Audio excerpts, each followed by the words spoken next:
We will look at the possible motives for that theory in the next and final section. But for now, I want to propose a theory about what these beings are. Most of you will recoil at my suggestion that these are demons. But before you do, I think that the science of anthropology will help us to see that every culture has agreed on demons existing and on their basic characteristics. For instance, of them being very evil. For example, the Sumerians could not even agree if their gods were good or evil, but they were unanimous that the demons they dealt with were very evil. Cultures around the world have described possession by these evil entities in their writings, as well as demons being very deceptive and manipulative. The methods for summoning them are consistent. Certain drugs or rituals or tools like runes or chants. It's interesting to note that the methods for making contact are ultimately based on the free will of the practitioner. What I mean by that is that according to basic demonology, demons require an invitation, although they sometimes manipulate the person through deception into giving them that invitation. Take a Ouija board, for example. It's just cardboard and paint, but those that decide to use it are essentially asking to be contacted by spirits, and that's all the spirits need, your willingness to be contacted, your free will. So let's look at David's testimony to see if we can get any idea if he's dealing with demons instead of ascended Atlanteans trying to help humanity evolve. Suddenly I felt over 1989 that there was a presence in the room whenever I was alone. And it became more and more tangible as 1989 unfolded. It was bizarre, really, because whenever I was in a room alone, like a hotel room or something, there was this presence, you know. And eventually it got so powerful towards the end of '89 that I was sitting on the side of a bed in a hotel called the Kensington Hilton in London, just down from the BBC headquarters. And I said to this apparently empty room, look, if there's something there, would you please contact me, because you'll drive me up the wall. Let's stop right there for now. Notice how all this began with a desire to be contacted. Also note that David will later go on to basically preach that this is all that must be done for anyone to be contacted. All we've got to say, and it's very simple, is I accept that I am being guided. I have guides in other frequencies, other dimensions of life, who are here to guide me and help me through this lifetime so that I learn the lessons I decided I wish to learn. Go ahead and guide me. And when you do that, things start happening. He says on page 139 of Love Changes Everything, quote, every single life form can be a part of this transformation if they say openly, I wish to be guided and work for the light. Notice that he capitalizes the word light. On page 156, he quotes the entities which told him, quote, always ask for protection and guidance. Ask and you shall receive. Seek and you shall find. But then they say, you must make the first move. You need to exercise your free will. They tell him at the end of the book, quote, welcome all beings. If you do this, you're welcoming creation into your life. It is also interesting to note the negative effect that even pictures of Jesus began to have on him. In his book Truth Vibrations, he says this about a visit he made to a church as a tourist, quote, looking up at a large painting of Christ, the picture suddenly turned black and moved around before my eyes. Only the face of Christ was still. Suddenly, I felt a sensation I can only describe as someone pushing a pneumatic drill into the top of my head. I gripped the pew I was standing beside, and my body vibrated from the top of my head to the base of my spine as something seemed to go through me. He says that months later, he was told that he received a gift of energy from one of the ascended masters of the planetary system at this point. Interesting that revulsion towards Jesus is actually quite observable among these entities. I would even go so far as to say that it's empirically testable in our modern times. I've had a unique opportunity to work with hundreds of cases of sleep paralysis through a website a friend and I started called StopSleepParalysis.org. Sleep paralysis is when one wakes up and can't move, but they are fully awake. It is most often associated with the feeling that there is some evil presence in the room. Over time, during the experiences, the presence can become more manifest in some form and can lead to very terrible cases of torture and even rape. This is attributed to demons in almost every culture in the world except for modern Western cultures like America. A few examples are in Fiji. The experience is interpreted as kana tevoro, or being eaten or possessed by a demon. In the Hmong culture, sleep paralysis is described as an experience called dab swam, or crushing demon. In Malaysia, Africa, Hungary, the Middle East, and everywhere in between, these events are attributed to evil spirits. Western scientists do not have an explanation. They postulate, with no evidence I would add, that it is happening because people are coming out of a dream state and into a waking state, and that their mind is still dreaming even though they have awoken. I suppose the obvious question is, if that were true, why does everyone seem to be having the same dream about an evil presence in the room? It seems that the dreams should be as varied as the dreams normally are among people, but this is not the case.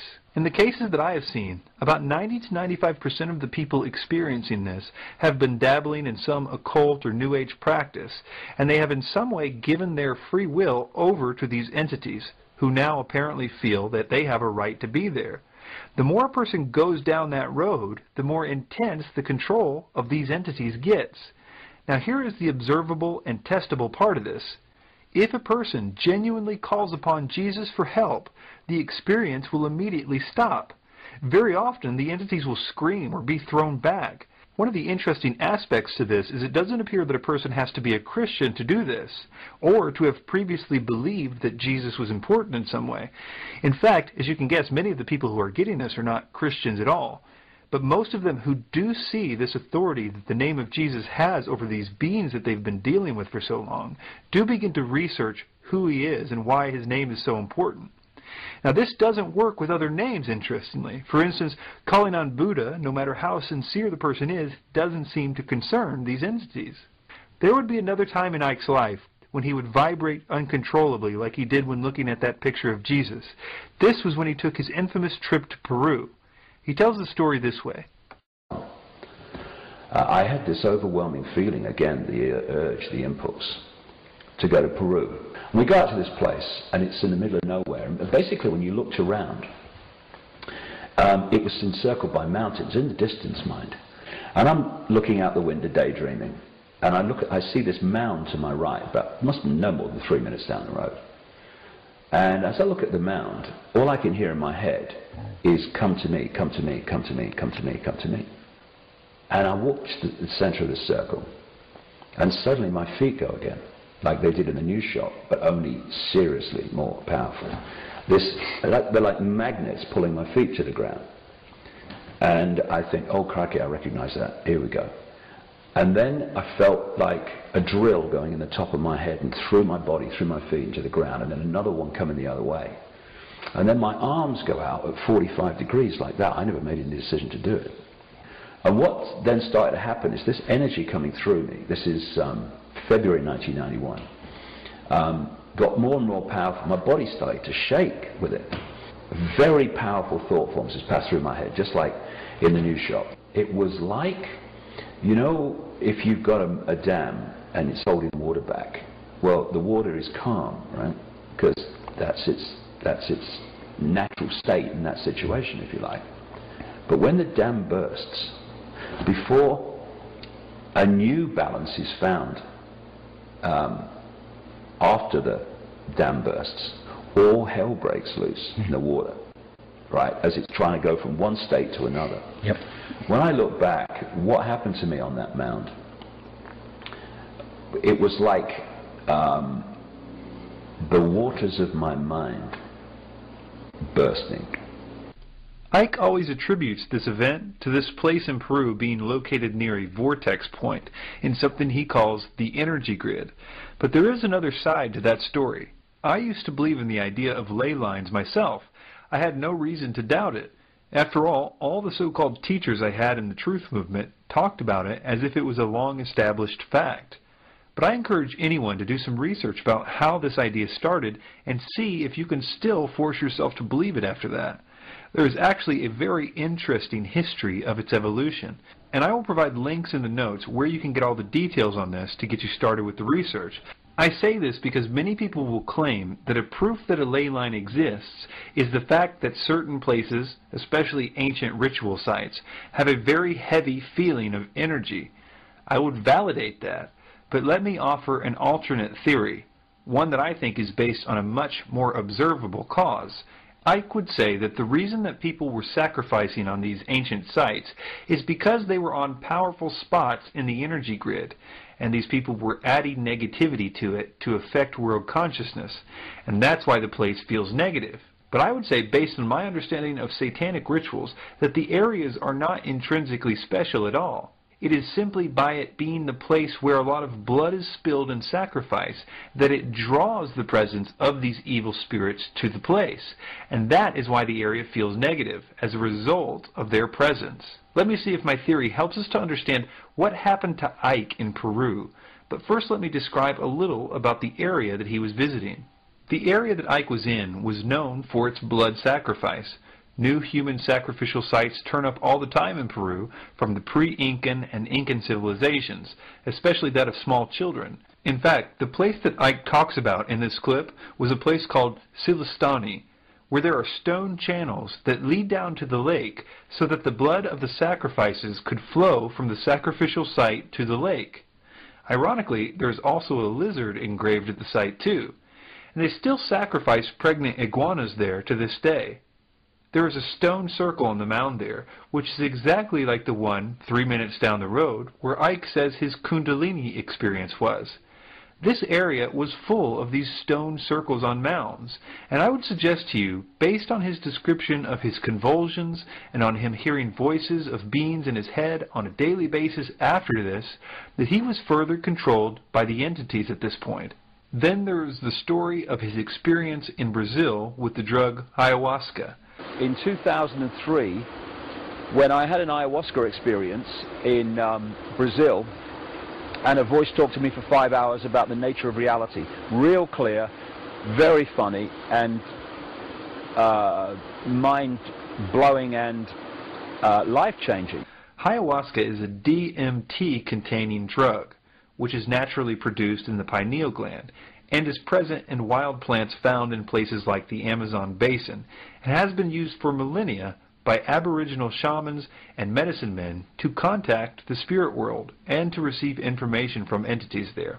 It is common for adjoining DMT partakers to see the same apparitions. Psychologist Dr. Rick Strassman conducted a formal clinical study of DMT ingestion under the auspices of the University of New Mexico, which he detailed in his book, DMT, the Spirit Molecule. He found, under controlled clinical conditions, that subjects had these experiences within seconds of ingesting DMT, which almost universally mimicked what are described elsewhere as alien abduction events. Note that these subjects were screened to be those who were not familiar with stories of UFOs or did not believe in them.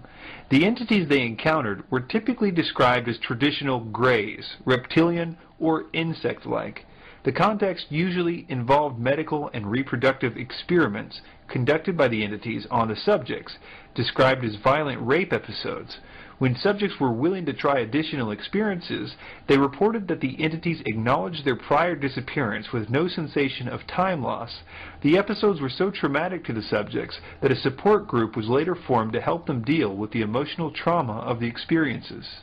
I would ask you to remember the quote from Terence McKenna warning us about these entities. He had more experience with this drug than most people, and as much as he enjoyed talking about it, recall that he always described the so-called elves he came into contact with as, quote, mischievous, which is a more sugar-coated version of the descriptions that I have heard from people who have taken it, who simply call these beings evil. And I'm sure not everybody's experience is bad, but here's the question we should ask about these entities that show up when we take drugs like this. Should we assume that the entities that are talking about love are good? Or based on the fact that the negative ones obviously exist and are contacted by the exact same means, can we be skeptical of the positive ones as well? In fact, how do we know that the so-called good ones we encounter aren't simply pretending to be good? Especially, as in Icke's case, if the voice is clearly describing the same doctrine that Alice Bailey's ascended masters have been trying to teach us from the beginning, this idea of spiritual evolution. I think that the biggest problems we have in the truth movement are, one, we have no idea that everything we believe, we were made to believe by people carrying the message of these entities. And two, because we don't really understand what their end game is or why they are so diligent with this deception, it makes us powerless to defend against it we don't even know what it is they're trying to ultimately do. We find ourselves wanting to believe what they want us to believe, and we never have realized that we are being led like sheep to the slaughter to what I like to call the New World Order. Let me introduce you to the real plan of the Illuminati. The one thing that has never changed in Icke's teaching is the idea of the coming evolution of humanity. One of the themes at that time, we're talking 1990, was that there was a consciousness shift coming. I kept meeting psychic people a lot in those days, and they kept saying, I'm getting something, I'm being told to tell you this, and again it was, there's a consciousness shift coming. There is an awakening coming. And now as the 90s have become the new century, more and more this stuff about this shift is going on. This also happens to be the central thesis to Theosophy, the mother of the New Age movement. In fact, the very term New Age is referring to a coming time of spiritual evolution. This fact alone should show you how the idea of a spiritual evolution is the only idea that matters to these beings. We've already looked at some of the reasons why Icke thinks the idea of a coming spiritual evolution is valid. One is because he believes the photons from the photon belt will change us, and alternatively, he believes that the galactic logos will send its 7 rays through the sun god and change our DNA into a better evolution. Despite these flimsy premises, Icke is absolutely convinced that nothing can stop this from happening. I'm absolutely convinced that the end of this prison society is a done deal. I think the outcome is going to happen. I think it's meant to happen. And we're now seeing, and it will go on for a while, but we're now seeing the last throes of a dying system. You also have to understand that we are being promised a utopia in no uncertain terms. He says, quote, "Beyond the turmoil of transformation awaits a new dawn for all life forms on this planet. We will live in a world of love and peace and harmony, a world which the extremes of today and the recent past will give way to a level of understanding, wisdom, love that we could not begin to understand on this low and troubled frequency." The first problem that emerges is that this is sounding a lot like what those that write about a New World Order talk about. In fact, this chapter comes from a chapter entitled New World in Icke's Love Changes Everything. But what some people miss is that the New World Order really does plan to bring order out of chaos. It is supposed to rise out of the ashes of what will appear to be a great change in paradigm. That is why Manly P. Hall called it the New Atlantis. They intend for their system to look like a utopia, and they intend for people who currently fight them and resist world government to think that the old system that they have been fighting has been defeated, and they intend for them to embrace what will look like a utopia and their victory. Alice Bailey said it best when she wrote, "The New World Order must be appropriate to a world which has passed through a destructive crisis and to humanity which is badly shattered by the experience. The New World Order must lay the foundation for a future world order which will be possible only after a time of recovery, reconstruction, and of rebuilding." Notice in this next quote that she considers the current system, which is obviously still controlled by them, just the preparatory New World Order. She says, "In the preparatory period for the New World Order, there will be a steady and regulated disarmament. It will not be optional. No nation will be permitted to produce and organize any equipment for destructive purposes or to infringe the security of any other nation." She also says, "The present world order, which is today largely disorder, can be so modified and changed that a new world and a new race of men can gradually come into being. Renunciation and the use of the sacrificial will should be the keynote for the interim period after the war, prior to the inauguration of the New Age." In a writing called Preparations Until 2025, she made some very revealing statements. She says, "This must form the theme of all propaganda work to be done during the next few decades until the year 2025, a brief space of time indeed to produce fundamental changes in human thought, awareness, and direction, but at the same time a quite possible achievement provided the new group of world servers and the men and women of goodwill perform a conscientious task." What was this new group supposed to teach? I find this one particularly interesting. It says, "The day is dawning when all religions will be regarded as emanating from one great spiritual source. All will be seen as unitedly providing the one root out of which the universal world religion will inevitably emerge."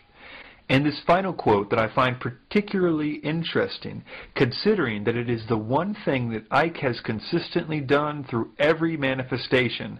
The last few pages of every book that he has ever written explains this message, the one that Alice Bailey says emphasis must be put on.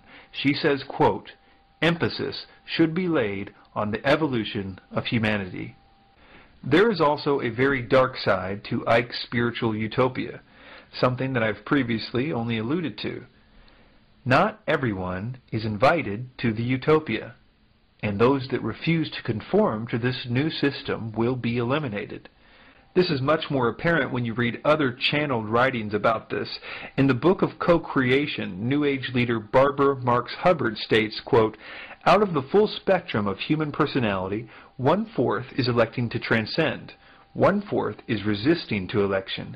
They are unattracted by life ever evolving. Now, as we approach the quantum shift from creature human to co-creative human, the destructive 1/4 must be eliminated from the social body. Fortunately, you, dearly beloveds, are not responsible for this act. We are. We are in charge of God's selection process for the planet Earth. He selects, we destroy. We are the riders of the pale horse, death."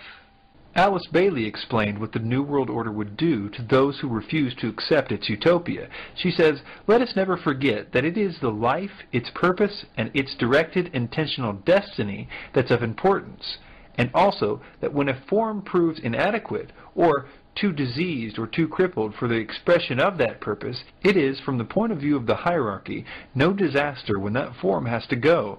Death is not a disaster to be feared. The work of the destroyer is not really cruel or undesirable.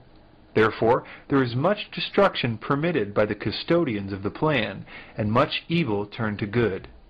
In his chapter New World, Icke says, "I do not seek to hide the severity of this period of fundamental change. It will be tough for every one of us. Many will return to the light levels, or die, in the wake of the physical events and the quickening vibrations. The Earth Spirit is already raising up the subplanes, and through the years ahead she will progress through the whole frequencies in her journey back to Atlantis and beyond. Those who cannot quicken their own vibrations through love and balance will find themselves out of synchronization with the environment around them. This process is already apparent. As the vibrations of a being fall behind those of their planet, it manifests in physical, mental, and emotional imbalances, and such people will need all the love there is to give. Their behavior will be unpredictable and sometimes unpleasant and inexplicable. Those who cannot at this time rise with the climbing subplanes and frequencies will eventually return to the light levels or die, and be surrounded by love and indescribable warmth and power. They will assess their progress and decide how they wish to proceed on their path of evolution." Icke also says later in the book, "And the Truth Shall Set You Free," quote, "Others who follow the propaganda of the global elite and the prison warder consciousness will cling to the old vibration. In their desperation to find security, they will become even more vehement in their religious, political, and economic dogma. They will resist the rising vibrations if they choose that path, and this will have mental, emotional, and physical effects. The two states of being, the programmed mind and the open mind, will be more obvious with every month to those who know what's happening." And not just that, but according to Icke, these people that are hanging on to the old age are going to actually prevent the rest of the people from getting their evolution. He says, quote, "We are now entering a period of fantastic change, and the happening of events are speeding up all the time. We have two challenges here in front of us. People have to get access to that information and start to realize who they really are and the nature of life. Then we can go into a stage 2, which is the incredible consciousness shift that is going to happen and is happening with many people already, but can happen for everybody if we open up to the knowledge of what's going on. And to do that, the edifice of suppression must go. What I see so often in the New Age movement is that they are focusing on the second, but they're in denial of the first. And the second is not going to happen for many people unless we remove the suppression. Now here's a thought that has disturbed me for a while now. Obviously, the idea of spiritual evolution is being pushed by the global elite and these entities. And I suppose that it could lead to a world government, but only if the entire world was in on it. What I mean is that right now, only the New Age and the so-called truth movement, which has now been converted to the New Age, believe the spiritual evolution stuff. And sure, the idea is expanding, thanks to shock value things like the 2012 stuff, but still, it would have to be believed by the entire world, not just a few. They would have to be passionate about the idea of spiritual evolution for this to work. Now, let Mr. Icke explain how this could all change overnight. What I would say very strongly, and it's coming more and more into my life, there is an X factor which I don't understand yet, but I sure as hell know is there. And it's an X factor which is going to bring an end to this childish playground nonsense of human control. Do you mean an external influence? There's something. I absolutely, at a deep level, I know it. I'd say, and I'm probably being optimistic, I'd say we would live in a global version of Nazi Germany within 10 years, if we take that route. Mm-hmm. If we take that route, we'll, in 10 years' time, be deeply into a transition to a very different world. It's just a choice. But this X factor is going to help us to change the world to one that I would like to live in. Don't know what the X factor is, but I know it's coming. No one's going to do it for us, right? Well, my feeling is that there's an X factor. I don't think myself that humanity can do it alone, because the program is so deep and the pressure to go the other way, to hold on to the hack, is so powerful to people who are in mind alone, that I think what we can do is change enough so that we stop adding to the problem. But I think there's an X factor, I think that there are things going on now outside of our awareness and on much higher levels of consciousness than we're aware of, which is also supporting this change. Notice what the function of the X factor is. He says that the programming to hold us all into the old ways is too strong.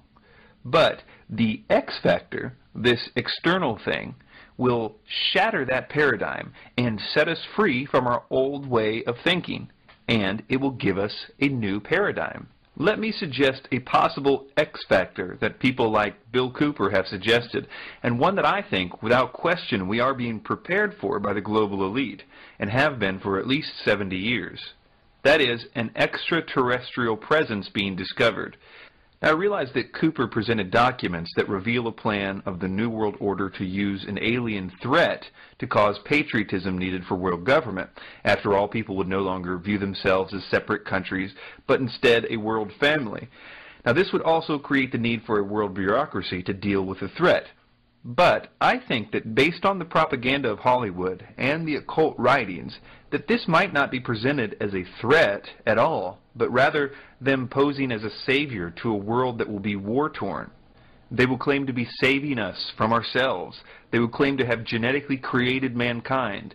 They would claim that they used to be like us and that we are on the verge of an evolution. Now, suspend your disbelief for a moment as I explain how this would serve as Icke's X factor and the catalyst for his utopia, and the real New World Order to begin all at the same time. First, it would accomplish the primary thing that Icke says we need to do in order to shift with the planet. That is, to destroy the religions of all types. All over the world, religions would be in turmoil. Here these aliens are claiming to have created us. That means they're claiming to be our God in a sense. Overnight, the programming that Icke says is too powerful, the religious programming that is holding us back from the shift, would be shattered. All the religions would be forced to reconsider their ideas. Secondly, it would finally get the idea of a possible spiritual evolution to the entire world. Everyone across the world, from the smallest village to the largest city, would have a really good reason to believe that they too could be evolved. They could become like the aliens. They could become actual gods. Overnight, the X factor could turn the entire world into little David Ickes, believing their evolution was just around the corner. And of course, people would believe that the world government utopia was possible then. But it would be best if this came after a time of war, like when Alice Bailey said that the New World Order must be appropriate to a world which has passed through a destructive crisis and to a humanity which is badly shattered by the experience. Now here's why. We need to be convinced that the utopia that we will be asked to join is totally different than the old system. For us truther types, we will need to be convinced that the New World Order has been defeated in order to trust such a utopia. The regular people will only have to be convinced that the new system, since it will be based on non-religious ideas now, because the aliens showed us that the religions were wrong, will be one where there will be no more wars. That will be the promise. The war that we were saved from initially by them must be made to look like the epitome of religious wars. It will be something that pins the Jews against the Muslims, which will draw in the so-called Christians. The world will be convinced that the previous war was all about religion. Our revulsion of that idea and our desire never to go back to it will be like the Treaty of Versailles times 100. Alice Bailey said, "Only universal disaster could have brought men to a state of mind wherein such propositions and solutions could be presented. The general recognition that the old order has lamentably failed is most valuable. The New World Order will seem to have been defeated. We will rejoice in our new hope of utopia, and we will badly need it. We will be told to await our newfound powers, but when they don't come, we will be told that it is because there are some still among us that are keeping us from it, those that are still hanging on to the old age." All of this makes what Icke says in this clip very concerning. But we're now seeing the last throes of a dying system where the Illuminati in their box are believing they're crashing the system to create something else, when it's actually crashing ultimately for another reason. Understand what he's saying here. He's admitting that they are crashing the system to create something else. This idea should be common knowledge to all of us who study them. They are going to be the solution to the problem that they create. And Icke, of course, knows this. After all, he's Mr. Problem Reaction Solution. But listen carefully to what he's saying. He believes that his utopia will arise out of their ashes. And for some reason, their utopia won't rise. In effect, he is saying that when the system crashes, he is expecting his utopia to rise, but they are expecting a utopia to rise too. Now, how are we supposed to know that the utopia we get after this crash is the one that Icke is talking about, instead of the one that they've been planning to bring about for so long? Or probably the better question is, are these utopias one and the same thing? They certainly sound the same. What a dangerous game this is. They will say that there are still people who don't trust this new utopia and that they will have to be eliminated for everyone else's benefit. These people will be primarily Christians because there are prophecies specifically mentioning a great deception that will seem to offer peace, but that it will only last 3.5 years before it shows its true colors. All the other religions will find it easy to agree with this new system.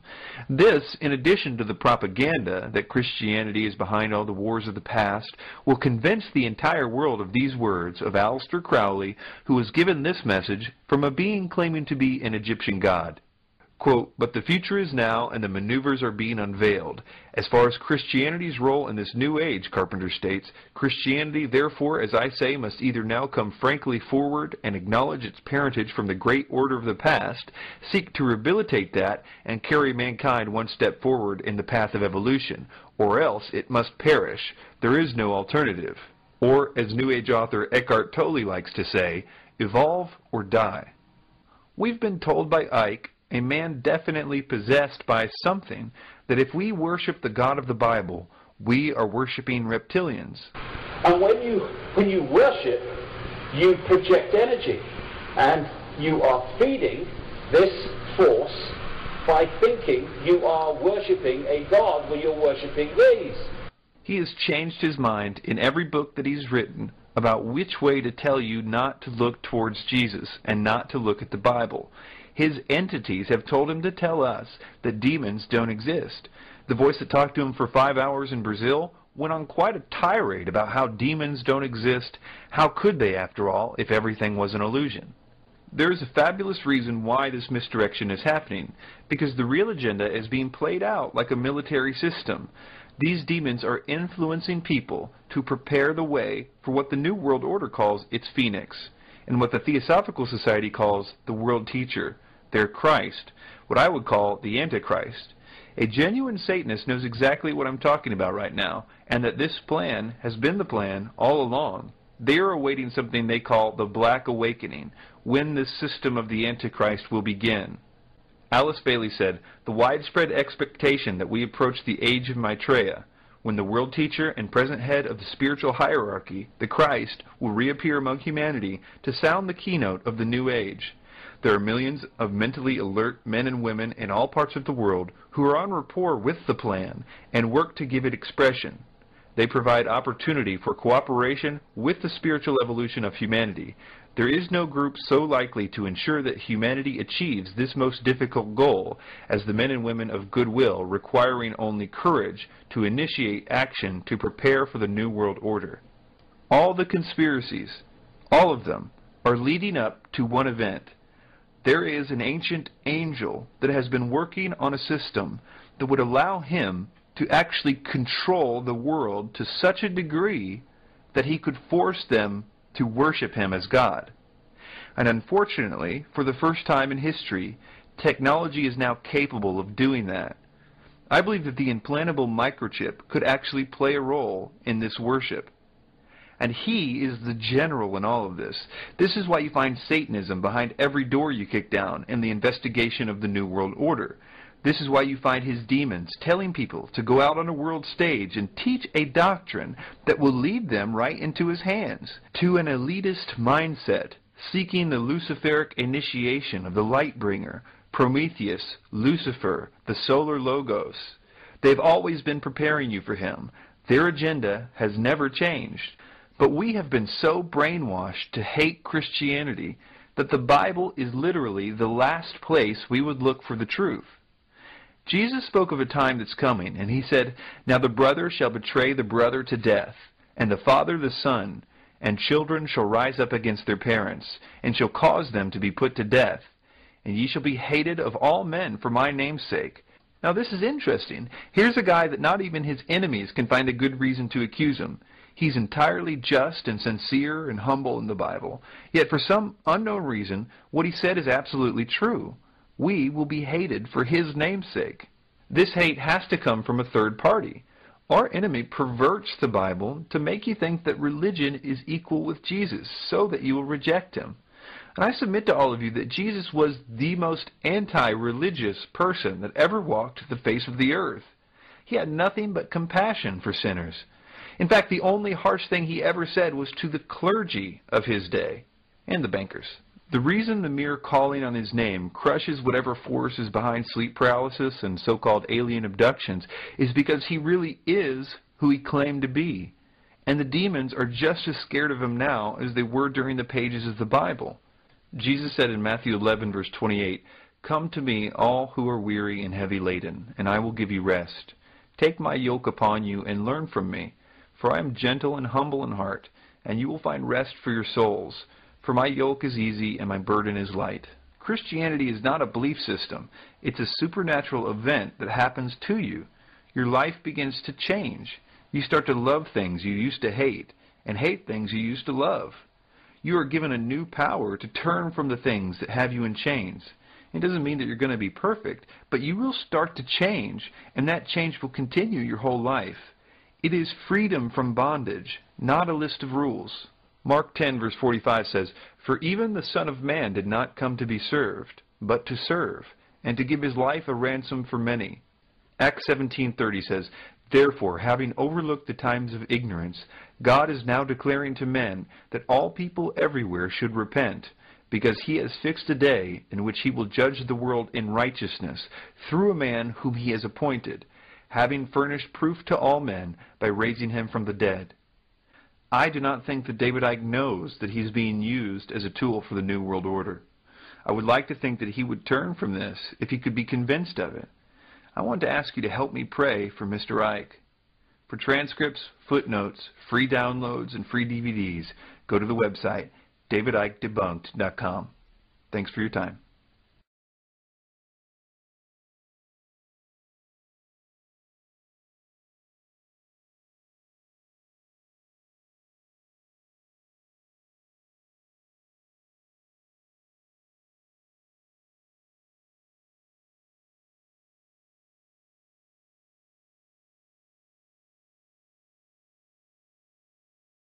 We will look at the possible motives for that theory in the next and final section. But for now, I want to propose a theory about what these beings are. Most of you will recoil at my suggestion that these are demons. But before you do, I think that the science of anthropology will help us to see that every culture has agreed on demons existing and on their basic characteristics. For instance, of them being very evil. For example, the Sumerians could not even agree if their gods were good or evil, but they were unanimous that the demons they dealt with were very evil. Cultures around the world have described possession by these evil entities in their writings, as well as demons being very deceptive and manipulative. The methods for summoning them are consistent. Certain drugs or rituals or tools like runes or chants. It's interesting to note that the methods for making contact are ultimately based on the free will of the practitioner. What I mean by that is that according to basic demonology, demons require an invitation, although they sometimes manipulate the person through deception into giving them that invitation. Take wakes up and can't move, but they are fully awake. It is most often associated with the feeling that there is some evil presence in the room. Over time, during the experiences, the presence can become more manifest in some form and can lead to very terrible cases of torture and even rape. This is attributed to demons in almost every culture in the world except for modern Western cultures like America. A few examples are in Fiji. The experience is interpreted as kana tevoro, or being eaten or possessed by a demon. In the Hmong culture, sleep paralysis is described as an experience called dab swam, or crushing demon. In Malaysia, Africa, Hungary, the Middle East, and everywhere in between, these events are attributed to evil spirits. Western scientists do not have an explanation. They postulate, with no evidence I would add, that it is happening because people are coming out of a dream state and into a waking state, and that their mind is still dreaming even though they have awoken. I suppose the obvious question is, if that were true, why does everyone seem to be having the same dream about an evil presence in the room? It seems that the dream should be as varied. You're welcoming creation into your life. It is also interesting to note the negative effect that even pictures of Jesus began to have on him. In his book Truth Vibrations, he says this about a visit he made to a church as a tourist, quote, "Looking up at a large painting of Christ, the picture suddenly turned black and moved around before my eyes. Only the face of Christ was still. Suddenly, I felt a sensation I can only describe as someone pushing a pneumatic drill into the top of my head. I gripped the pew I was standing beside, and my body vibrated from the top of my head to the base of my spine as something seemed to go through me." He says that months later, he was told that he received a gift of energy from one of the ascended masters of the planetary system at this point. Interesting that revulsion towards Jesus is actually quite observable among these entities. I would even go so far as to say that it's empirically testable in our modern times. I've had a unique opportunity to work with hundreds of cases of sleep paralysis through a website a friend and I started called StopSleepParalysis.org. Sleep paralysis is when one Ouija board, for example, is just cardboard and paint, but those that decide to use it are essentially asking to be contacted by spirits. And that's all the spirits need, your willingness to be contacted, your free will. So let's look at David's testimony to see if we can get any idea if he's dealing with demons instead of ascended Atlanteans trying to help humanity evolve. Suddenly I felt over 1989 that there was a presence in the room whenever I was alone. And it became more and more tangible as 1989 unfolded. It was bizarre, really, because whenever I was in a room alone, like a hotel room or something, there was this presence, you know. And eventually, it got so powerful towards the end of '89 that I was sitting on the side of a bed in a hotel called the Kensington Hilton in London, just down from the BBC headquarters. And I said to this apparently empty room, look, if there's something there, would you please contact me, because you'll drive me up the wall. Let's stop right there for now. Notice how all this began with a desire to be contacted. Also note that David will later go on to basically preach that this is all that must be done for anyone to be contacted. All we've got to say, and it's very simple, is I accept that I'm being guided. I have guides in other frequencies, other dimensions of life, who are here to guide me and help me through this lifetime so that I learn the lessons I decided I wish to learn. Go ahead and guide me. And when you do that, things start happening. He says on page 139 of Love Changes Everything, quote, every single life form can be a part of this transformation if they say openly, I wish to be guided and work for the light. Notice that he capitalizes the word light. On page 156, he quotes the entities which told him, quote, always ask for protection and guidance. Ask and you shall receive. Seek and you shall find. But then they say, you must make the first move. You need to exercise your free will. They tell him at the end of the book, quote, welcome all beings. If you do this,